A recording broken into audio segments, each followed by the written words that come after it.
I'm Brian Mckeon, partner at the JMB FLP. And today we'll be looking at the following CNBC shows. Fast Money and Mad Money and Options Action for October 9th, 2009. Now again, I'd like to remind you this is merely a review of the following shows. Fast Money, Mad Money, and Options Action, and only looks at the upside plays in these shows, not the underlying options used in these calls. And ETFs may be used in place of indexes or commodities. Now what we merely do is get an average analyst ranking through these free websites. And again, I'd like to remind you that all analyst recommendations are as of October 9th, 2009. Now looking at the show Fast Money, you have Guy Adami. All of his picks for that night's show, you have Cisco and Hewlett Packard make it into the buy camp with ratings of moderate buy. As for Timothy Seymour, none of his plays made it into the buy camp at this time.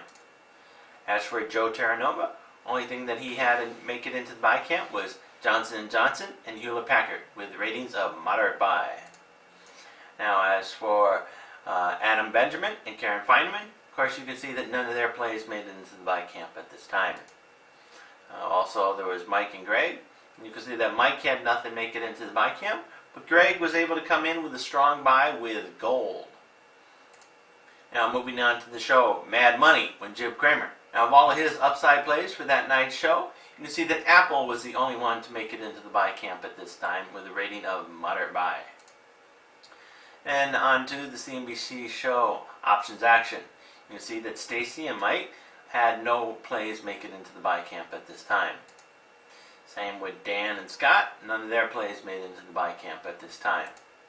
So in review, the strong buys are gold and the moderate buys are Johnson & Johnson, Apple, Cisco, and Hewlett Packard.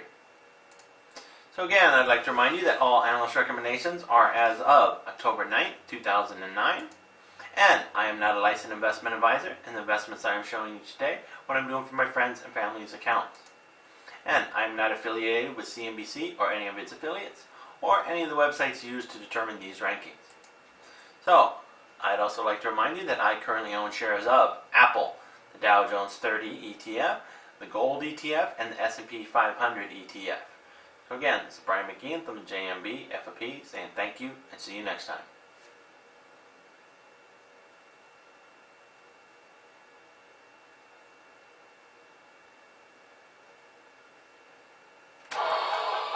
Oh, I'm Brian Mckeon, creator of The Predatory Lender.